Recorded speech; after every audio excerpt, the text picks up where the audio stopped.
DVM global అందిస్తున్న ధ్యాన యువ కార్యక్రమానికి స్వాగతం, సుస్వాగతం. ధ్యాన యువ అంటే యువతకు, విద్యార్థులకు ఆత్మ వికాసంతో పాటు వ్యక్తిత్వ వికాసాన్ని అందిస్తుంది మీ ధ్యాన యువ. నేటి ధ్యాన యువలో ఒక అద్భుతమైన టాపిక్ని తెలుసుకోబోతున్నాం. ప్రతి తల్లిదండ్రులు పిల్లల్ని ఎమోషనల్గా బ్యాలెన్స్గా తయారు చేయకపోతే ఏం జరుగుతున్నదనేది ఈ వినాశకరమైన ఇవాళ చూస్తూ ఉన్నాం మనం. ప్రతి పేరెంటు ఎమోషనల్ బిల్డింగ్ వేయాలి, వాళ్ళకు సబ్జెక్ట్ బిల్డింగ్ మాత్రమే ఫోకస్ చేస్తున్నాం. సో ఇప్పుడు బయట జరుగుతున్నది గమనించిన clinical psychologist, fingerprint analyst, know your brain అని కర్మన్ ఘాట్లో హైదరాబాద్లో ప్రారంభించి ఎంతోమంది యువతకు, విద్యార్థులకు, అన్ని ప్రొఫెషనల్స్కి వాళ్ళ మానసిక స్థితిని తెలుసుకునేటువంటి సహాయ సహకారాలు అందిస్తున్నారు. వారే డాక్టర్ రాకేష్ గారు. మనం వారితో మాట్లాడి అద్భుతమైన విషయాలు ఇవాళ తెలుసుకుందాం. ఎవరైనా తల్లిదండ్రులు మీ పిల్లల యొక్క సరికాని బిహేవియర్ని మీరు గమనించి మీరు మార్చలేకపోతున్నాను అనుకున్న ప్రతి తల్లిదండ్రులకు ఇదొక అద్భుతమైన అవకాశం. మీరు కాల్ చేయండి స్క్రోల్ అవుతున్న నంబర్కి, వారే మీకు డైరెక్ట్గా సమాధానం ఇస్తారు. రైట్. నమస్కారం సార్. నమస్కారం సార్. సో వెల్కమ్ టు ధ్యాన యువ. Thank you sir. సో ఈరోజు తీసుకున్న టాపిక్ మాత్రం need of the hour. Exactly sir. So ఏంటి మీరు దీని గురించి ఏం గమనించారు, ఏం చెప్పాలనుకుంటున్నారు ఇవాళ? Yes sir. సో ముఖ్యంగా పిఎంసి ఛానల్కి ముందుగా ఇలాంటి ఒక అద్భుతమైన కార్యక్రమంని స్టార్ట్ చేసి ఎన్నో ఎపిసోడ్స్ని మా యువతకి అందిస్తున్నందుకు ముందుగా మీకు, మా పిరమిడ్ ఛానల్కి చాలా ధన్యవాదాలు సార్. ఎందుకంటే ఎన్నో కార్యక్రమాలు మనకు ఛానల్స్, యూట్యూబ్ ఛానల్ చాలా ఉన్నా పిఎంసి అనేది ఒక స్పెషల్ ఛానల్. అండ్ దాంట్లో యువతకి సంబంధించి ఇంత అద్భుతమైన స్పెషలిస్టులని ఎక్కడెక్కడ నుంచిలో మరి ఏరుకోరు తీసుకొచ్చి మా యువతకి ఇవన్నీ అందిస్తున్నందుకు చాలా ధన్యవాదాలండి. అండ్ ఈరోజు రెస్పాన్సిబిలిటీ. Exactly sir. సో మన తెలుగు రాష్ట్రాలలో అసలు సైకాలజీ గురించి చాలా గ్రౌండ్ లెవెల్ దాకా చేర్చిన వ్యక్తులలో డాక్టర్ పట్టాభిరామ్ గారు చాలా గొప్ప వ్యక్తి. ఎగ్జాక్ట్లీ. డాక్టర్ బివి పట్టాభిరామ్ గారికి నమస్సుమాంజలి తెలియజేసుకోవాలి. వారితో మనకు కూడా అనుబంధం ఉంది. ఎగ్జాక్ట్లీ. వారి పుస్తకాలు స్టార్టింగ్లో చదవడం, వారి కోర్సు, అసలు వ్యక్తిత్వ వికాసం అంటేనే వాళ్ళ క్లాసెస్, ఎగ్జాక్ట్లీ, కౌన్సిలింగ్ అంటేనే, ట్రైనింగ్ అంటేనే, పర్సనాలిటీ అంటేనే. అప్పటిదాకా మ్యాజిక్ షోలు మనం కూడా టైంపాస్కి విన్నాం, కానీ పర్సనాలిటీ డెవలప్మెంట్కి, ట్రైనింగ్కి, కౌన్సిలింగ్కి ఒక అద్భుతమైన ఒక ప్రొఫెషన్ని, ఆ గ్లోరీని తీసుకొచ్చిన మహనీయుడు. వారికి నమస్సుమాంజలి తెలియజేద్దాం. అలాంటి గొప్ప వ్యక్తి మన మధ్యలో లేనందుకు ఆయన ఆత్మకు శాంతించాలని ముందుగా కోరుకుందాం. అండ్ ఆయన రచించిన చాలా పుస్తకాలని చదివి ఇన్స్పైర్ అయ్యి ఈరోజు నేను సైకాలజిస్ట్గా రావడానికి కూడా అతనే కారణం అని కూడా చెప్పవచ్చు. ఎంతోమందికి స్ఫూర్తి వాళ్ళు. ఎగ్జాక్ట్లీ. సో అలాంటి వ్యక్తి అందించిన పుస్తకాలలో మన పిల్లల గురించి తెలుసుకుందాం అనే ఒక గొప్ప పుస్తకం కూడా ఉంది. దాంట్లో పిల్లల్ని ఎలా పెంచాలి, పేరెంటింగ్ పైన చాలా ప్రాక్టికల్ ఎగ్జాంపుల్స్తోని అందరికీ అర్థమయ్యే విధంగా ఆయన ఇచ్చిన సలహాలు, సూచనల వల్ల చాలామంది పేరెంట్స్ ఆ మధ్యలో నేర్చుకున్నారు. ఈ మధ్యలో ఈ కాలంలో వాటి యొక్క చర్చన జరగాలి అని ఆ పుస్తకం గురించి కూడా చెప్తాను మీకు. అండ్ ఈ రోజుల్లో సమాజంలో జరుగుతున్న విపరీత పరిణామాలు మనం సోషల్ మీడియా కానీ, మెయిన్ మీడియాలో కానీ చాలా చూస్తున్నాము. వాళ్ళని హర్ట్ చేసుకోవడం అనేది మనము ఎక్కువగా విరివిగా చూసేవాళ్ళం. అండ్ ఈ రోజుల్లో వాళ్ళని కాదు, వాళ్ళ సొంత తల్లిదండ్రులను, ప్రేమించిన వాళ్ళను, గురువులను, ఇలా చాలా దగ్గరి ప్రపంచంలో ఉన్న వ్యక్తులని వాళ్ళు హర్ట్ చేయడము, ఇబ్బంది చేయడము, చంపడానికి కూడా వెనుకాడకుండా ఉండే ఈ మానసిక రుగ్మతలను మనము మొదట్లోనే తుంచేయాలి. అది ఒక సైకాలజిస్ట్గా మేము అనుకునేది. దాని గురించే ఒక ప్రాజెక్ట్గా తీసుకున్నారా? ఎగ్జాక్ట్లీ. సైకాలజీ మిత్రులందా? అందరూ. ఓకే. సో ఎందుకంటే దాని మొగ్గలోనే తుంచేయకపోతే అది ఇలా పెద్దగా వికసించిన తర్వాత మనం చేసేది ఏమి ఉండదు. ఒక నేరస్తులుగా వాళ్ళని తీసుకెళ్ళి ఎక్కడో పెట్టేస్తే వాళ్ళు మార్పు తీసుకొస్తామంటే జరగని పని అది. రైట్. మీరు అంటే మంచి ప్రాజెక్ట్ తీసుకున్నారు.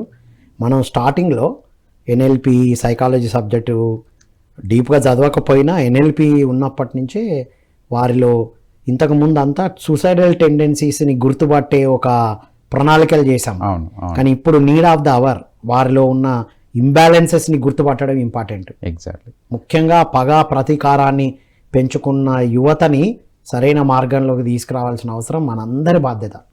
రైట్. ఇవన్నీ పిల్లల్లో ఉన్నట్టుగా ఫస్ట్ గుర్తించాలి.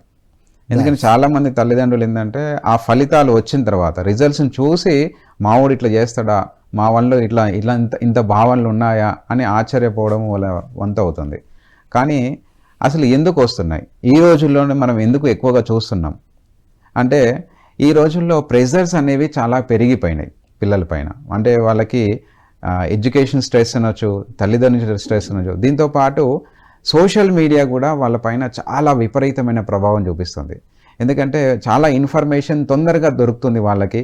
అండ్ ఈ మీడియాలో చూపించే ఏవైతే సన్నివేశాలు ఉన్నాయో అది ప్రేమకు సంబంధించిన కావచ్చు, హింసకి సంబంధించిన కావచ్చు, ఇట్లాంటివన్నీ కూడా చాలా ఫిల్టర్ లేకుండా చూపిస్తున్నారనే చెప్తున్నాం. ది అల్టిమేట్ పాయింట్, సినిమాకి ఎంత ఎడిట్ చేసి చూపిస్తారో కట్స్ చూపిస్తారు. ఇప్పుడు మనం చూసే వాటిల్లో no cuts, no filters, no conditions, as it ఈస్గా. Oh my God. సో పిల్లల్లో ఏ సర్టిఫికేట్ సినిమాలని కూడా మనకు వస్తున్నాయి. అక్కడ చాలా థియేటర్స్లలో పిల్లల్ని అంటే 12 years 14 years వరకు కూడా ఎంటర్ కానివ్వద్దు. యాక్చువల్ మల్టీప్లెక్స్లో ఉంది ఇప్పటికి కూడా ఆ కండిషన్ ఉంది, కానీ మిగతా దాంట్లో ఉన్నదా లేదా ఉంది, కానీ దాన్ని పాటించడం అనేది చాలా తక్కువగానే చెప్పవచ్చు. ఎందుకంటే చాలా మంది తీసుకెళ్తున్నారు, ఆ మైకులు పెట్టి మాట్లాడుతుంటే ఆ చిన్నపిల్లని ఎత్తుకొని తిరుగుతుంటారు, చూస్తుంటాం మనం. సో ఇలాంటి కంటెంట్ వాళ్ళు అనుకుంటారు వీళ్ళకి ఏం తెలియదులే అనుకుంటారు, కానీ విత్తనాలుగా వాళ్ళ మైండ్లో అవన్నీ పడిపోతున్నాయి. సో ఇది నార్మల్గా ట్రీట్ చేయడం, ఇదంతా నార్మలే, కొట్టుకోవడం, తిట్టుకోవడం, రక్తం రావడం, ఇట్లాంటివన్నీ కూడా ఇది నార్మల్ అనుకుంటాను. నార్మలైజ్ అయిపోతుంది. Great abnormal condition. ఇది కండిషన్ని నార్మలైజ్ చేయడం ద్వారా వాళ్ళలో ఈ ఆలోచనలు రేకెత్తడం, కొట్టుకోవడం అనేది. ఇప్పుడు పిల్లలు మనం ఇంతకుముందు చిన్నప్పుడు కూడా కొట్టుకునే వాళ్ళు, కానీ ఎట్లా అంటే ఒక దెబ్బ వేస్తే సైలెంట్ అయిపోవాలి. కానీ ఇప్పుడు ఏంటంటే రక్తాలు వచ్చేటట్టు కొట్టుకోవడమే నిజమైన హీరోయిజం అన్నట్టుగా వాళ్ళు చూస్తున్నారు. ఓకే, చెడు అలవాట్లను చేసుకోవడము, ఈ యొక్క డ్రగ్స్ కావచ్చు, ఇటువంటి వాటిలలో ఏంటంటే ఆ మెచ్యూరిటీ లెవెల్స్ వాళ్ళకి తెలియట్లేదు. నేను చేస్తున్న పని ఏంటిది నాకు తెలియకుండానే వాళ్ళపైన ఆ యొక్క ఎమోషనల్గా బ్యాలెన్స్ లేకుండా వాళ్ళపైన చేసే యాక్టివిటీస్ని మనము విపరీతంగా పేపర్లో చూస్తున్నాం. సో దీన్ని ఫస్ట్ ఈక్యూ, ఎమోషనల్ కోషెంట్ని ఎలా గుర్తించాలి అనే సబ్జెక్ట్ గురించి అందరు కూడా ఇప్పుడు ఇది తెలుసుకోవడానికి ముందు, సరే ఇప్పుడు ఇవన్నీ ఎక్కడో ఒక దగ్గర జరిగిన దాన్ని, దీనికి వన్ ఆఫ్ ద రీజన్ దాన్ని హైలైట్ చేసి చెప్పడం కూడా, అదే కంటెంట్ని చదవడం కూడా ఒక రీజనా? రీజన్ అది మనం రీజన్స్ తెలుసుకొని అటు వెళ్దాం. ఎగ్జాక్ట్లీ రీజన్స్ ఇలా చూసుకుంటే సోషల్ మీడియాలో దీనిపైన చర్చ మరీ ఎక్కువ స్థాయిలో జరగడం, దాంట్లో వివరాలన్నీ వాళ్ళ ఇంటికి వెళ్ళి ఇక్కడే ఇగో ఈ విధంగా ఈ కత్తి పట్టుకొని ఇది అని ప్రతి ఒక్కటి కూడా ప్రత్యక్ష ప్రసారం లాగా రిపీటెడ్ టెలికాస్టింగ్ చేయడం ద్వారా కూడా అవుతుంది. వాళ్ళు మరిన్ని విషయాలు తెలుసుకోవాలి, ఎందుకు కొట్టిండ్లు, ఎలా కొట్టిండ్లు, ఎప్పుడు కొట్టిండ్లు, ఇలావన్నీ కూడా వాళ్ళు డీటెయిల్స్ మరీ అంత అవసరం లేదు, మైక్రో డీటెయిల్స్ ఇస్తున్నారు. అదే ఒక సక్సెస్ అయినప్పుడు ఒక సాధారణమైన ఒక మంచి విషయాన్ని అలా చూపించాల్సింది ఎగ్జాక్ట్లీ అన్నెసెసరీ విషయాన్ని చూపిస్తున్నారు. ఇప్పుడు ఏదైనా టాపర్ వచ్చారనుకోండి, జస్ట్ వెళ్ళి వాళ్ళది ఇంటర్వ్యూ చేసుకుని ఇలా చదివారంటే 12 గంటలు కష్టపడి సింగిల్ లైన్ లో అయిపోయింది అది. అలాగా డీటెయిల్ గా రావాలి, ఎంత కష్టపడ్డాడు, ఎన్నిటికి చదివాడు, పొద్దున్న ఎప్పుడు లేచాడు, అది రావాలి. అట్లాంటి చూపిస్తే ఎమోషనల్ బ్యాలెన్స్ ఏంటి, వాళ్ళకి ఏది చూపిస్తే దాని వైపు మనసు మరలుతుంది తప్ప, వాళ్ళకి ఇలాంటి చూపించినప్పుడు ఇలానే మలుతుంది. ఇప్పుడు టీవీలో వాటిలో అన్నింటిలో అదే చూపిస్తున్నారు. సో ఈ ఎమోషనల్ బ్యాలెన్స్ అనేది పేరెంటింగ్, టీచర్స్ ఒక కంట కనిపెడుతూ ఉండాలి. పిల్లలకు బాగా దగ్గరున్న ఎవరైనా పిల్లలంటే ఇష్టం ఉన్న ఎవరైనా, నాట్ ఓన్లీ తల్లిదండ్రులు, ఇప్పుడు మామనో అన్ననో ఎవరో గమనిస్తూ ఉంటారు కదా, దగ్గరగా ఒకరిని గమనించి వెంటనే చెప్పగలగాలి. వాళ్ళని ఎంతవరకు చూడాలి, లిమిట్స్ అనేవి చెప్పడం ఒక తల్లిదండ్రులుగా, ఒక గురువులుగా బాధ్యత. ఇప్పుడు తల్లిదండ్రుల బాధ్యత అని చెప్తున్నాం, కానీ వాళ్ళ టైమింగ్స్ అనేవి అంత సరిపోవట్లేదు. ఇదివరకు పేరెంట్కి ఉన్నంత టైము ఇప్పుడు పేరెంట్స్కి లేదు.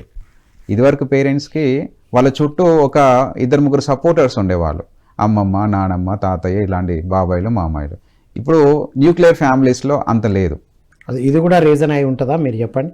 పిల్లలు ఇంటికి వచ్చే వరకు ఎవరు లేకపోవడం, వాడే ఓపెన్ చేసుకొని, ఆ అమ్మాయి ఓపెన్ చేసుకొని వాళ్ళే ఉండి, ఇంకా వాళ్ళకి ఏది నచ్చితే అదే చూస్తారు, ఏది నచ్చితే వింటారు. ఎగ్జాస్టింగ్ లేదు, పిల్లల నుంచి ఎమోషన్స్ బయటికి రావాలి. ఇంటికి రాగానే పిల్లలకు యాక్చువల్గా ఉండాలి ఎవరైనా ఇంట్లో అటెండెన్స్ ఉండి మీరు ఏం తెలుసుకున్నారు, ఏం జరిగింది, వాళ్ళతో మాట్లాడడం, వాళ్ళ నుంచి ఇప్పుడు ఎట్లా ఉంటుందంటే ఒక రూమ్లో పొగని మొత్తం పంపిస్తూనే ఉన్నాం, బయటికి ఎటువంటిది అవుట్లెట్ ఏం లేకుండా ఉంటే అది ఎలా బస్ట్ అయిపోతుందో ఇది కూడా సేమ్ అలాంటిదే. సో వాళ్ళ ఎమోషన్స్ని ఏ రోజుకి ఆ రోజు గమనిస్తూ వాటిలో ఉండే మార్పులను మంచిగా చెడా తెలుసుకొని వాటిని అవుట్లెట్ లాగా ఎగ్జాస్ట్ లాగా తీసేయగలిగితే, ఆ తీసేస్తూ ఇది మంచిది కాదు ఇది మంచిది అని చెప్పే తల్లిదండ్రులు మనకి ఈరోజు ఈ 21st సెంచరీలో మనకి చాలా తక్కువ. ఇప్పుడు మెయిన్గా పేరెంట్స్, పిల్లలు ఉన్న పేరెంట్స్ అంతా, పిల్లల బాగోగులు కావాలని కష్టపడే పేరెంట్స్ అంతా ఫస్ట్ పిల్లలకి ముందు వాళ్ళు ఏ వయసులో ఉన్నా ఎమోషనల్ బ్యాలెన్స్, ఎమోషనల్ అవుట్లెట్ ఇవ్వాలి. తల్లిదండ్రుల దగ్గరికి వస్తే ఏదైనా చెప్పుకొని బయటపడవచ్చు అనే స్పేస్ ఇవ్వాలి. వాళ్ళు ఇవ్వలేని క్రమంలో మీలాంటి వాళ్ళ దగ్గరికి తీసుకొస్తే ఓకేనా? మా దగ్గర తీసుకురావడం అన్నది సెకండ్ స్టేజ్ థర్డ్ స్టేజ్ లో జరుగుతుంది. ఓకే, ఫస్ట్ గుర్తించరు, ఎక్కడ జరిగినా కూడా వీళ్ళే యాక్షన్ లో దిగిపోతారు. పేరెంట్సే చాలా వరకు పేరెంట్స్ తిట్టడం కొట్టడం అది ఒక 100-200 సార్లు జరిగిన తర్వాత ఇలాంటి విపరీత పరిణామాలు మనం సమాజంలో చూస్తున్నాం. సో ఈ రోజుల్లో అంత సమయం లేదు కాబట్టి వాళ్ళు ఏం చేస్తున్నారు, డైరెక్ట్ యాక్షన్లో దిగుతున్నారు. అట్లా చేస్తావా ఇట్లా చేస్తావా అని 2 దెబ్బలు వేయడం లేదా అరవడం వాళ్ళ మీద ఇంకెక్కువ అగ్రివేట్ అవుతుంది. ఇప్పుడు ఎలా ఉంటుందంటే ఒక 10 years పిల్లల లోపు తీసుకుంటే వాళ్ళ ఎమోషన్స్ అన్నీ కూడా బయటికి ఎక్స్ప్రెస్ చేయకుండా ఏడుపు రూపంలో చేస్తారు. బాగా అల్లరి చేయడము, ఏడవడము, లేదా వాళ్ళ కోపాన్ని ఆ వస్తువుల మీదనో చూపిస్తున్నారు.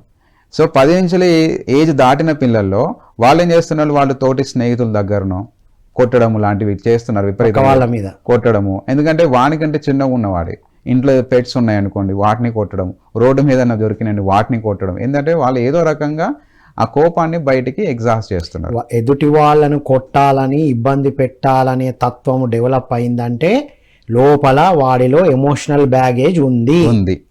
అది గమనించాలి ప్రతి ఒక్కరు. ఎస్, దాన్ని ఆ సిచ్యువేషన్ ని హ్యాండిల్ చేయడానికి వీళ్ళని కొట్టడం సొల్యూషన్ కాదని తెలియాలి, పరిష్కారం కాదు. అది వాడికి అవుట్లెట్ తెలియక ఆ పని చేస్తున్నారు. లేదా బైక్ ని స్పీడ్ గా అందరి ముందు ఎక్స్పోజ్ చేసుకున్నట్టు నడపడం. వాళ్ళు ఒక అప్రిషియేషన్ తీసుకోవడం అనేది కూడా ఎమోషనల్ గా వాళ్ళని వాళ్ళు సమర్థించుకోవడానికి ఏదో ఒక అవుట్లెట్ కావాలి. ఇది ఎక్కడ దొరుకుతుంది వాళ్ళకి? నువ్వు చేసేది కరెక్ట్, నువ్వు బాగా చేయగలుగుతావు, నువ్వు సూపర్ అని ఎవరు అంటారు? అలా తప్పులు చేసి యాక్సెప్ట్ చేసే ఒక సర్కిల్ ఏర్పాటు చేసుకుంటారు వాళ్ళు. అలాంటి అందరూ తప్పులు చేసే వాళ్ళందరూ ఒక దగ్గర చేరుతారు. హిట్ సినిమా చూసినట్టు అలా ఉంటుంది. ఎగ్జాక్ట్లీ ఆ సర్కిల్ అంతా ఒక దగ్గర వచ్చి ఒకరు అభినందించుకుంటారు. నువ్వు బాగా చేసినావు అంటే నువ్వు బాగా చేసినావు, అందరికంటే నువ్వు ఎక్కువ, అంటే నేను ఇంకా ఇంతకంటే ఎక్కువ చేయాలి అనే భావన వాళ్ళలో కలగడం. మోటివేషన్ అటు ఉన్నది. సో ఈ మోటివేషన్ డ్రైవ్ అనేది పేరెంటింగ్ నుంచే స్టార్ట్ అవుతుంది. తల్లిదండ్రులు నచ్చట్లేదు, వాళ్ళ మాటలు నచ్చట్లేదు, గురువుల మాటలు నచ్చట్లేదు, పద్ధతులన్నీ నచ్చట్లేదు. ఇది ఎప్పుడైతే బౌండరీ దాటిపోతుందో అప్పుడు మనకు రిజల్ట్స్ కనబడుతుంటాయి. సో బౌండరీ దాటకుండా ప్రేమను ఎంత బాగా పంచగలిగితే తల్లిదండ్రులు గమనించరు, వాళ్ళతో మాట్లాడి అసలు వాళ్ళలో ఉన్న ఈ ఎమోషనల్ కోషెంట్, ఈ బ్యాలెన్సెస్ ఎక్కడ తప్పుతుంది, వాళ్ళకి పుట్టుకతోనే కొందరికి ఇది తక్కువ ఉంటుంది. ఇప్పుడు మేము చేసే ఈ DMIT టెస్ట్ అంటాం కదా, ఈ ఫింగర్ ప్రింట్ ద్వారా తెలుసుకుంటాం. ఎగ్జాక్ట్లీ. సో ఈ ఫింగర్ ప్రింట్ అనాలిసిస్ ద్వారా ఇలా ఒక 36 pages రిపోర్ట్ వస్తుంది ఒక పర్సన్ మీద.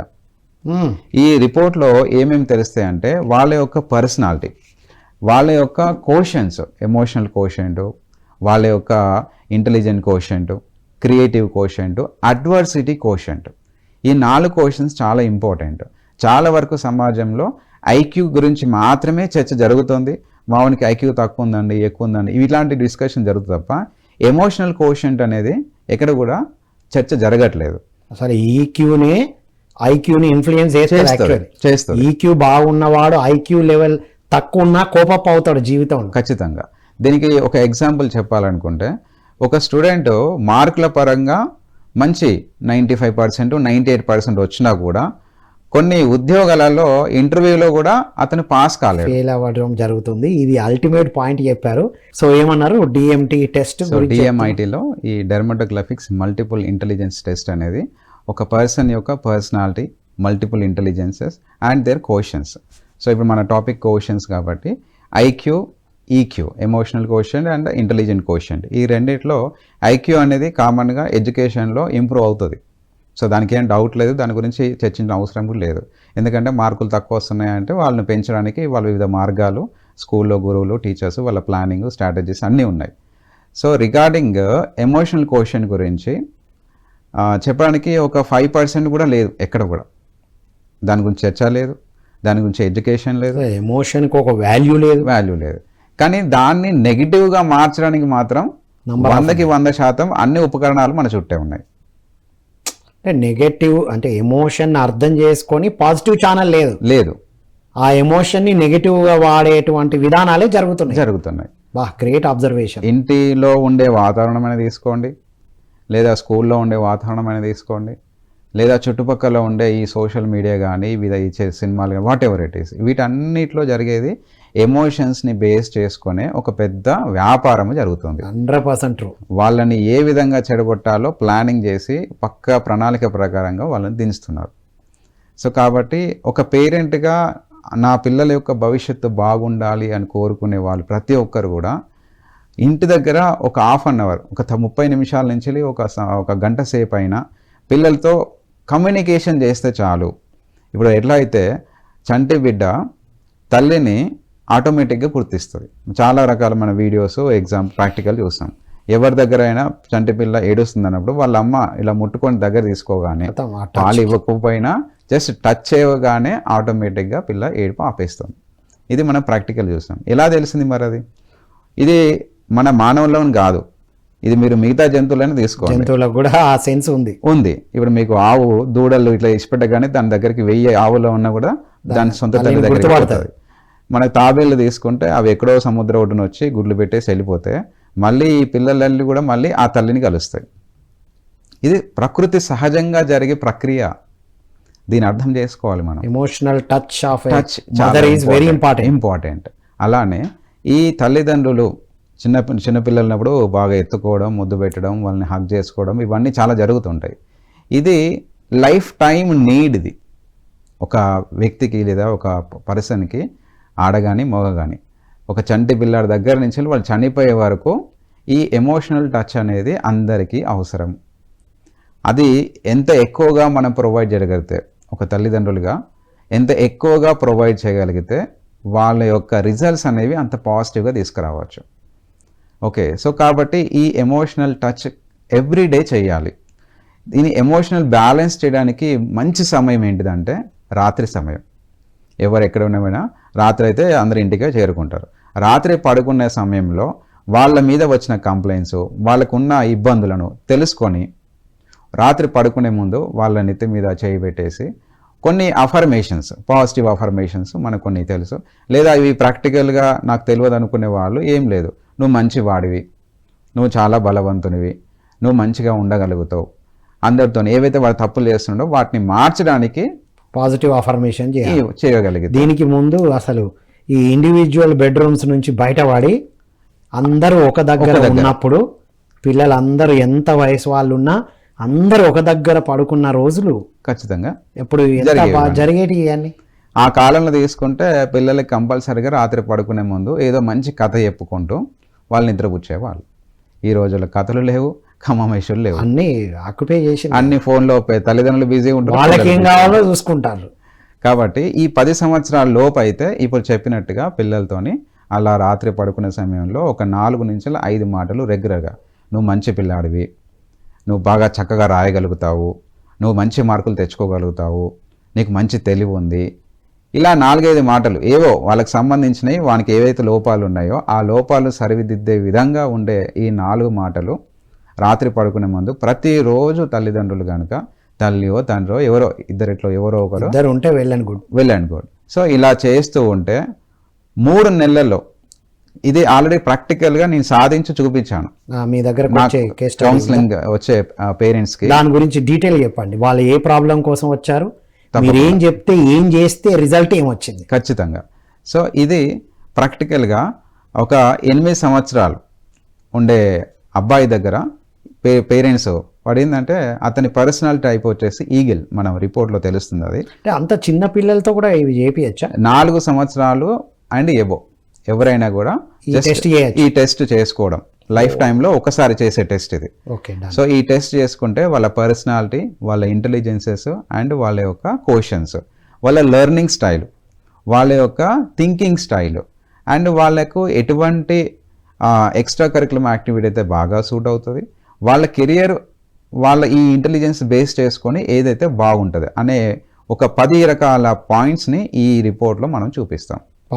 బ్లడ్ టెస్టు, అదేంటిది అల్ట్రా స్కానింగ్లు, ఎప్పుడో జబ్బులు వచ్చినప్పుడు చేసుకోవడం, ఆరోగ్యంగా పిల్లలు హెల్దీగా ఉన్నప్పుడే ఇది టెస్ట్ చేయించి పెట్టుకుంటే సరిపోతుంది. Once in life. దీన్ని బట్టి మంచిగా గైడ్ చేసుకోవచ్చు. ఎగ్జాక్ట్లీ. అల్టిమేట్ డాక్టర్ రాకేష్ గారు అల్టిమేట్ పాయింట్ ఇచ్చారు. ప్రతి తల్లిదండ్రులకు విన్నపం అండి, పిల్లలందరికీ టెస్ట్ చేసి ఒక రిపోర్ట్ పెట్టుకుందాం. మనం జబ్బులు వచ్చిన తర్వాత చేయించే రిపోర్ట్స్ ఏం జరుగుతుందో మనకు తెలిసిందే, రైట్? ఓకే, చెప్పండి. సో ఇలా ఈ టెస్ట్ ఆన్లైన్ ఆఫ్లైన్ 2 విధాలు చేసుకోవచ్చు. అంటే ఇప్పుడు దూరం ఉన్న వాళ్ళు కూడా జస్ట్ ఫోన్ కాల్లో కాంటాక్ట్ చేస్తే ఆన్లైన్లో కూడా నేను చేస్తాను. ఇది ఆఫ్లైన్లో మా కౌన్సిలింగ్ సెంటర్కి వచ్చినా కూడా ఇది చేస్తాను. సో దీంట్లో ఇప్పుడు మనము ఈక్యూ గురించి మాట్లాడుతున్నాం కాబట్టి ఈ పిల్లలు 10 years లోపు అయితేనేమో మన పిల్లలు రాత్రి పడుకునే ముందు వాళ్ళకు కొన్ని అఫర్మేషన్స్ ఇస్తే, సో ఇప్పుడు ఈ 8 years ఏదైతే అబ్బాయి ఉన్నాడో కేస్ స్టడీ, సో ఈ 8 years అబ్బాయి ఇది ఏంటంటే ఒక అల్లరి పిల్లాడు. మనకి బ్యాక్ బెంచర్స్ అంటాం కదా. సో ప్రతి టీచర్ నుంచి కంప్లైంట్స్, ప్రతి పేరెంట్ మీటింగ్కి పోవాలంటే తల్లిదండ్రులకు పెద్ద సమస్య. వాళ్ళు ఒకటే చెప్పిండ్రు, సార్ వానల్లరి మేము ఎట్లో భరిస్తున్నాము, కానీ స్కూల్లో ప్రతి నెల జరిగే పేరెంట్స్ మీటింగ్కి కాల్ వచ్చిందంటే కథం, మాకు చాలా కాలు చేతులు వణికిపోతాయి సార్, ఎన్ని కంప్లైంట్స్ ఉంటాయో. ఇక వాళ్ళు చదువు గురించి వదిలిపెట్టి వీని యాటిట్యూడ్ గురించి చెప్తారు ఎక్కువ. సో వాని కొడుతున్నాడు, వీని తిడుతున్నాడు, అక్కడ మంచిగా కూర్చోవట్లేరు. ఈ కంప్లైంట్స్ వినలేక ప్రతిసారి కూడా ఒక తల దించేసుకొని మార్కెట్లో రావట్లేదు. సో కనీసం వాడు కొద్దిగా వాడిని మిగిపోతే మంచి మాటలు ఏమైనా చెప్తారంటే ప్రతిసారి మమ్మల్ని పోయినప్పుడల్లా మమ్మల్ని ఈ విధంగా ఆ విధంగా కంప్లైంట్స్ ఇస్తారు. అసలు మేము కంప్లైంట్ చేయాలి, వాళ్ళే మా మీద కంప్లైంట్స్ చేస్తున్నారు. ఏం చేయాలో మాకు అర్థం కావట్లేదు. మేము మంచి ఫీజులు కడుతున్నాము, మంచి స్కూల్లో వేసినాము, ఇంటి దగ్గర కూడా పెద్దగా ఏమి ఇబ్బందులు ఏం లేవు, మాకు ఫైనాన్షియల్ ప్రాబ్లమ్స్ ఏం లేవు, వీనికి కొన్ని ఇవ్వలేంది కూడా ఏమీ లేదు. అన్ని చేసినా కూడా ఎందుకు ఇలా ఉన్నాడు, అసలు ఏం చేయాలి వీడిని? ఇలా ఉంటే ఇంకేమైపోతాడు మరి? ఎక్కడికి వేరే వేరే డాక్టర్స్ కూడా చూపించాము, అక్కడ కూడా పెద్ద ఏం ఫలితం లేదు.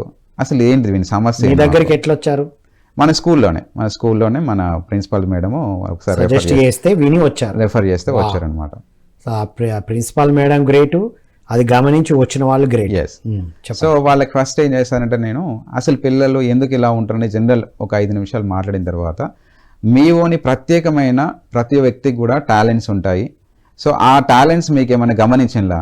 టాలెంట్స్ అట్లాంటివి ఏం తెలియదు సార్, వాని అల్లరి తప్ప మాకు చిన్నప్పుడు అంటే ఒక 3 నుంచి 5 సంవత్సరాల మొత్తం అచ్చిపుచ్చిగా పాడుకున్నాం, అప్పుడు సంతోషపడ్డం తప్ప దాని తర్వాత వాని నుంచి మాకు కంప్లైంట్స్ తప్ప ఎటువంటి సంతోషము లేదు. ఇంకా ఇట్లా ఉంటే ఏమైపోతాడు అని భయంగా ఉన్నది. వాని మీద మాకు భయము, షేము ఈ రెండే ఉన్నాయి తప్ప ఎటువంటి టాలెంట్ గుర్తించలేదు. సరే, అయితే ఒక టాలెంట్ టెస్ట్ ఉంటుంది. ఇది ఒక ఫింగర్ ప్రింట్ అనాలిసిస్ చేసిన తర్వాత నేను పూర్తి మీకు విశ్లేషణ ఇస్తాను అనేసి వాళ్ళ ఫింగర్ ప్రింట్స్ తీసుకొని ఒక 2 daysలో వాళ్ళకి రిపోర్ట్ వచ్చేస్తుంది. వచ్చిన తర్వాత వాళ్ళతోని పూర్తి కూర్చోబెట్టేసి అతనిలో ఉండే లక్షణాల గురించి ఆ రిపోర్ట్లో ఏముందో వాళ్ళకి డీటెయిల్గా ఎక్స్ప్లెయిన్ చేశాను. చేసిన తర్వాత అవును సార్ మా వాడు ఇలా అని చేసేవాడు, ఉన్నది ఉన్నట్టు వచ్చింది.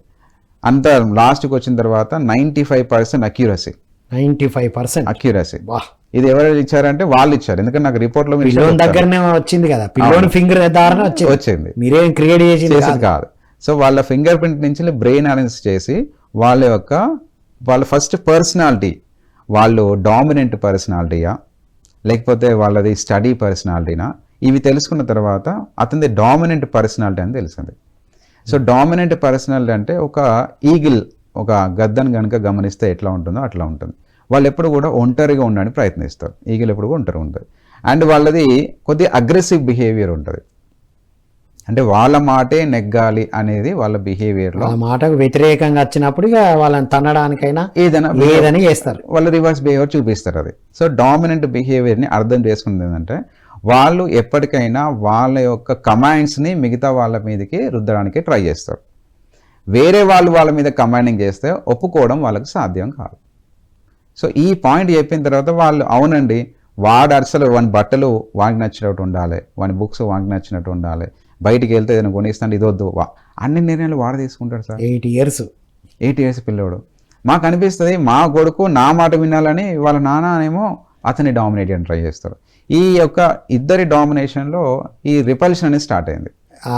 ఆమె నలిగిపోతుంది ఉమెన్. సో అతని నుంచి వ్యతిరేకత ఎక్కువ జరగడం వల్ల, అతను ఎక్కువగా ఓవర్ డామినేట్ చేయడం వల్ల, వీడే డామినేటింగ్ పర్సనాలిటీ, వాడిని ఇంకా డామినేట్ చేస్తాం. సో వాళ్ళ ఫాదర్ కూడా ఈ టెస్ట్ చేశాను.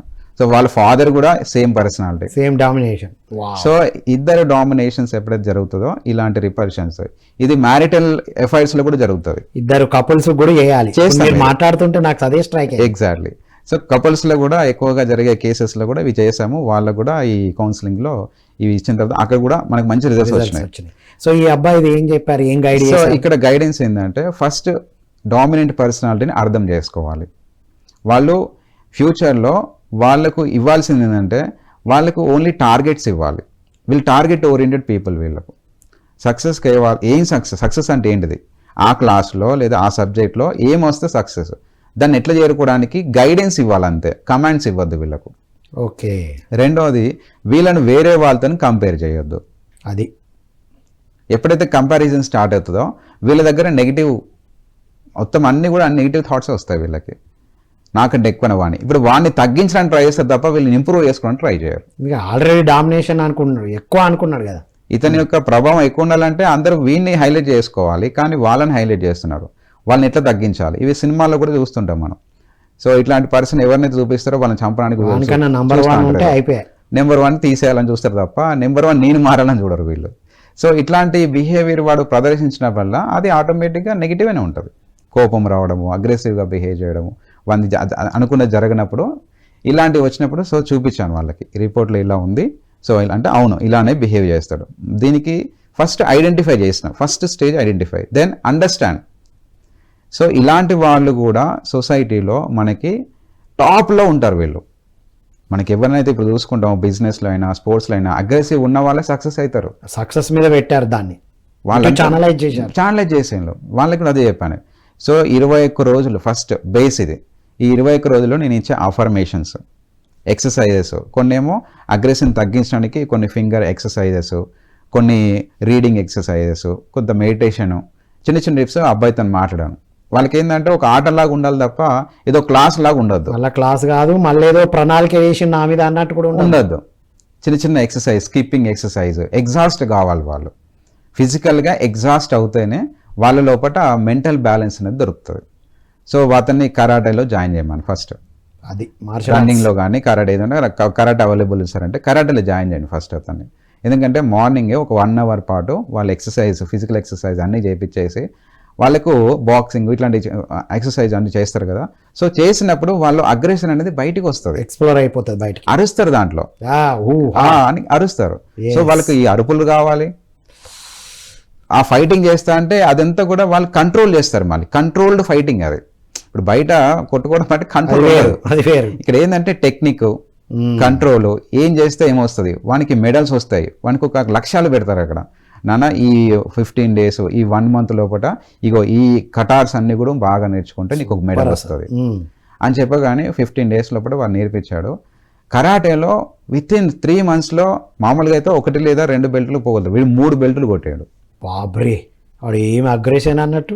సో ఫిజికల్ సో వాడిని పెరైటల్ లోబ్ అనేది స్ట్రాంగ్ ఉంది, ఫిజికల్ యాక్టివిటీస్ బాగా చేయగలుగుతాడు పిల్లోడు. ఇది గమనించకుండా వాడిని కింద పడేసి పిచ్చి పిచ్చి ఇస్తే లాభం ఏంది, ఏం లేదు. వాడిని క్లాస్ లో కూర్చోబెట్టడమే చేసే పని. ఎందుకంటే మన ఫిజికల్ ఎక్సర్సైజ్ లేదు, వానికి ఎనర్జీ ఓవర్ ఉంది, వర్క్ తక్కువ ఉంది. ఇప్పుడు చెప్పినా ఎగ్జాస్ట్ అని చెప్పినా కదా, సేమ్ ఎగ్జాస్ట్ కావట్లేదు ఎక్కడ కూడా, అవుట్లెట్ లేదు దానికి. ఫైనల్ గా ఎంత టైం బట్టి ఎలా 3 months లో ఇతని యొక్క పని అంటే ఇతని యొక్క ఈ అగ్రెషన్, ఈ ఫిజికల్ ఎనర్జీ అంతా కూడా అక్కడ పెట్టడం వల్ల అక్కడ మెడల్స్ వచ్చినాయి. 3 belts మారిండు. ఓకే, వాళ్ళ ఇన్స్టిట్యూట్ లో వీడు టాప్ అయ్యిండు. సార్ మాకు మంచి పిల్లోని ఇచ్చారు సార్. ఇంతవరకు ఎప్పుడు కూడా వాళ్ళ తల్లిదండ్రులు మీ ఓడు మంచోడు అనే ఒక పదం వినలేదు, చిన్నప్పటి నుండి వినలేదు. అది ఆల్ సాటిస్ఫైడ్. సో వాళ్ళు వాళ్ళ టీచర్, వాళ్ళ ట్రైనర్ ఎవరైతే మాస్టర్ ఉన్నాడో, సార్ చాలా అద్భుతమైన పిల్లోడు, చాలా ఫోకస్డ్గా ఉన్నాడు, ఫస్ట్ 1 week లోనే సెట్ అయిపోయాడు. ఇంతవరకు ఇలాంటి పదాలే ఆ పేరెంట్స్ ఆ పిల్లోని గురించి వినలేదు. Greatest thing and greatest suggestion doctor Rakesh. 3 months లో ఇదో అయిపోయిందా. ఇప్పుడు ఈ కాన్ఫిడెన్స్ వాని ఎడ్యుకేషన్లో కూడా రిఫ్లెక్ట్ అయింది, అంతే. మిగతా దగ్గర కూల్గా ఉంటాడు కదా, వదిలాల్సిన ఎమోషన్ అంతా బయటికి వచ్చేసింది, కూల్గా ఉంటాడు మిగతా వాళ్ళతో. ఇప్పుడు స్కూల్లో కూడా ఈ కాంపిటీషన్స్, ఈ డిస్ట్రిక్ట్ లెవెల్ జరిగిన కాంపిటీషన్లో వీని ఏజ్ గ్రూప్లో ఇతని స్కూల్ తరపున పోయినందుకు అక్కడ మెడల్స్ వచ్చినాయి. వావ్. వాళ్ళ ప్రిన్సిపాల్, వాళ్ళ క్లాస్ టీచర్లు వానికి మెడల్స్ వేసి ఫోటోలు తీసి వాళ్ళ మ్యాగజైన్లో వేస్తే ఫస్ట్ టైం వాళ్ళ పేరెంట్స్ కన్నీళ్ళతో వచ్చి ఆ మ్యాగజైన్ పట్టుకొచ్చి తీసుకొచ్చి, సార్ మా స్కూల్ వాళ్ళు ఫోన్ చేస్తే భయపడేటోళ్ళము, ఈరోజు స్టేజ్ పైన మా ఓన్ని మమ్మల్ని ఇద్దరిని పెట్టి ఫోటో తీసి స్కూల్ మ్యాగజైన్ వేసింది సార్. ఇంత స్పాన్ ఆఫ్ విత్ ఇన్ ఒక 4-5 months ఇది. డన్. ఒక 8 years బాయ్ని కరెక్ట్ ఏజ్ టైంలో గుర్తించినాం ఇక్కడ. వాహ్, అసలు ఇది గుర్తించి మీరు ఇచ్చిన సజెషన్ని వాళ్ళు పాటించి ఫస్ట్ స్టెప్ అసలు మా వాడిని తీసుకెళ్ళాలి. ఎవరైనా చెప్పినప్పుడే అమ్మో పిచ్చా, మాకు పిచ్చా అన్న ఆలోచించకుండా వచ్చిన ఆ parents great, principal madam great, and ఆ పిల్లోడు గ్రేట్ అసలు. ఎగ్జాక్ట్లీ. అండ్ మీరు ఇంకా గ్రేట్ అబ్బా, మాది రియల్లీ వండర్ఫుల్. లేదు, వెతుక్కొని వచ్చినప్పుడు మీరు ఎంత చెప్పగలరో అన్ని చెప్పి, అంటే వాళ్ళు చేసేటట్టు చెప్పారు కదా, యూ ఇన్స్పైర్డ్ దెమ్. వాహ్, this is result oriented test. ప్రతి విద్యార్థి ఇప్పుడైతే ఇది విన్నాక నాకేమనిపిస్తుంది అంటే ఏజ్తో సంబంధం లేదు, ఈ టెస్ట్ చేసుకోవాలి. ఎందుకంటే ఇది మన పిల్లల గురించి మాట్లాడినాం కదా, ఇది ఇంటర్మీడియట్ పిల్లలు కానీ డిగ్రీ పిల్లలు కానీ ఎవరికైనా చేసుకోవచ్చు. వాళ్ళకి ఆ టైంలో ఆ ఏజ్లో ఏం సూటబుల్, ఏం చేయాలని అందరి క్వశ్చన్ మార్కే. ఏమో సార్ నా స్ట్రెంగ్త్ ఏందో నా వీక్నెస్ ఏందో నాకు అర్థం కావట్లేదు. ఇది ఒక రియల్ స్వాట్ అనాలిసిస్. ఇది జనరల్గా అయితే మనం స్వాట్ అనాలిసిస్ చేపిస్తాం. ఎవరైనా కెరియర్ గురించి ప్రాబ్లం గురించి అడిగినా ఫస్ట్ ఇది రాసుకో, దీన్ని పెంచుకో అని చెప్తాం. అంటే వేగంగా ఎక్స్టర్నల్ గా చేస్తాం, టోటల్ ఇంటర్నల్ గా తెలుసుకుంటాం. పర్సనాలిటీ తెలిసింది, పర్సనాలిటీలో పాజిటివ్స్ నెగిటివ్స్ రెండు తెలుస్తాయి. దానికి మనము ఫస్ట్ ఐడెంటిఫికేషన్, తర్వాత అండర్స్టాండింగ్, థర్డ్ వాళ్ళకి ఏంటి మరి నెక్స్ట్ రెమెడీస్ ఏంటివి. రెమెడీస్ చాలా ఇంపార్టెంట్. దాన్ని 15 days మనకు 21 days నుంచి ఏజ్ పెరుగుతున్న కొద్ది అంటే తక్కువ ఏజ్ పిల్లలకి తక్కువ టైం పడుతుంది, పెద్ద వాళ్ళకి ఎక్కువ టైం పడుతుంది. ఎందుకంటే వాళ్ళు ప్రిజుడైజ్ అయిపోతారు, నేను చెయ్యలేను, నాకు ఇంతే, నా వల్ల కాదు. ఇవన్నీ కూడా వాళ్ళు కొన్ని లక్షల కోట్ల సార్లు విని వాళ్ళ మనసులో దాన్ని వాళ్ళ అఫర్మేషన్స్ చేసుకున్నారు. ఆల్రెడీ నెగిటివ్ అఫర్మేషన్ జరిగిపోయింది. సో దాన్ని పాజిటివ్గా మార్చాలంటే ఇట్ టేక్స్ టైం. బట్ వాళ్ళకి రిపోర్ట్ ఎదురుంటుంది కాబట్టి మామూలుగా జనరల్గా మనం స్వాట్ చేసాం అనుకోండి, వాళ్ళు చెప్తారులే అని వదిలేస్తారు. ఇక్కడ ఏంది, మనం వాళ్ళ బ్రెయిన్ అనాలిసిస్ చేసినాం మనం ఇక్కడ. బాబు నీకు పుట్టుకతోనే ఉన్నది, నువ్వు దాన్ని చేసుకో, ఉపయోగించుకో అని చెప్పడమే మన పని. అంటే పుట్టుకతో వాళ్ళలో ఉండే టాలెంట్స్ వేరు, వాళ్ళలో ఉన్న మనస్తత్వం వేరు, బయటికి జరుగుతున్నది వేరు. ఎగ్జాక్ట్లీ. ఇది మ్యాచ్ కాక ఈ ఇబ్బందులు అవుతున్నాయి. అంటే పిల్లలు ఎంత చిన్నప్పుడు చేపిస్తే వాళ్ళ భవిష్యత్ అంత బాగుంటుంది. చాలా చక్కగా చెప్పారు. అల్టిమేట్. చివరగా మీ మెసేజ్. సో నా మెసేజ్, ఈ యొక్క యూత్ ఏదైతే విపరీత పరిణామాలు జరుగుతున్నాయో, మనము ఈ 2020 సమయంలోనే ఇంత చూస్తున్నామంటే 2030, 2040 వస్తే పరిస్థితులు ఏంటి? సో కాబట్టి ఇప్పుడున్న జనరేషన్ని మనము మొక్కగా ఉన్నప్పుడే, అది ఒక మొగ్గగా ఉన్నప్పుడే దాన్ని మంచిగా పోషిద్దాం. వండర్ఫుల్. మిమ్మల్ని కాంటాక్ట్ చేయాలంటే నా ఫోన్ నెంబర్ వచ్చేసి 8919633188. సో మాది counselling centre know your brain academy, Karman Ghat, Hanuman temple ఉంటుంది, దాని పక్కనే లోటస్ ల్యాబ్ స్కూల్. సో అక్కడే నేను అవైలబుల్ ఉంటాను. మార్నింగ్ 9:30 నుంచి 5:30 వరకు, ఆన్లైన్ కానీ ఆఫ్లైన్ కానీ నాకు ఫోన్ చేసి అపాయింట్మెంట్ తీసుకోండి. సో అక్కడ నేను ఈ పిల్లల గురించి, పెద్దవాళ్ళ గురించి, మ్యారిటల్ గురించి, కెరియర్ కౌన్సిలింగ్ అండ్ వాళ్ళ ట్రాన్సిషన్ కౌన్సిలింగ్ కూడా ఉంటుంది. అంటే జాబ్ మారాలనుకుంటున్నాను, ఎటువైపు పోతే బాగుంటుంది, ఇటువంటి అన్ని కూడా సర్వీసెస్ నేను అందిస్తాను sir. Super. Thank you so much doctor Rakesh. Thank you very much. So my dear students, youth of India and the world, and my dear parents and teachers of the world, ఎంత awakening programme విన్నాం మనం. ఒక పిల్లవాడు ఎందుకు అలా చేస్తున్నాడు, నిజంగా మనం చదివిన చదువుకి వాళ్ళని అర్థం చేసుకోవడం కష్టం. ఇప్పుడున్న 21st century యూత్ని, పిల్లల్ని అర్థం చేసుకొని గైడ్ చేయాలి అంటే తప్పనిసరిగా ఈ అనాలిసిస్ చేయాల్సిందే అనిపిస్తుంది నాకు. ఇప్పటికిప్పుడు నాకేమనిపిస్తుంది, నేను కూడా ఈ డిఎంఐటి టెస్ట్ చేసుకోవాల్సిందే అని. ఏజ్తో సంబంధం లేదు. మనం ఎన్ని టెస్టులు చేపిస్తున్నాం బయట, ఎంత డబ్బుని మల్టీప్లెక్స్కి వెళ్ళు, సినిమాకి వెళ్తూ, గ్యాడ్జెట్స్ కోసం, బయట తినే ఫుడ్ కోసం ఎంత ఖర్చు పెడుతున్నాం మిత్రులారా. దయచేసి మనం డివిఎం గ్లోబల్ ద్వారా ఇలాంటి అద్భుతమైన ప్రోగ్రామ్స్ ఎన్నో అందించబోతున్నాం. డాక్టర్ రాకేష్ గారిని కన్సల్ట్ చేసి ఈ ప్రోగ్రాం అందరూ పిల్లలకి, పెద్దవాళ్ళు కూడా తీసుకుంటే అప్పుడు రియల్ బ్యాలెన్స్ ఉంటుంది. రైట్? సో ఈ కార్యక్రమాన్ని వీక్షించిన ప్రతి ఒక్కరికి ఇందులో కామెంట్ బాక్స్లో మెన్షన్ చేయండి మీకు బాగా నచ్చిన పాయింట్ ఏంటి. మీరు ఇంకా వారిని ఏమైనా క్వశ్చన్ అడిగినా ఆ క్వశ్చన్ పోస్ట్ చేయండి. మీకు ఏమైనా డీటెయిల్స్ కావాలంటే వారి యొక్క ఫోన్ నెంబర్కి కాంటాక్ట్ చేయండి. మరిన్ని అద్భుతమైన ప్రోగ్రామ్స్ ఇస్తారు. వారి నుంచి మీరు ఏ టాపిక్ వినాలనుకున్నారో కూడా కామెంట్ బాక్స్లో మెన్షన్ చేస్తే వారి ద్వారానే ఈ ప్రోగ్రాం అందించబడుతుందని కోరుకుంటూ మరో కార్యక్రమంలో మళ్ళీ కలుద్దాం. అంతవరకు సెలవు. Thank you all.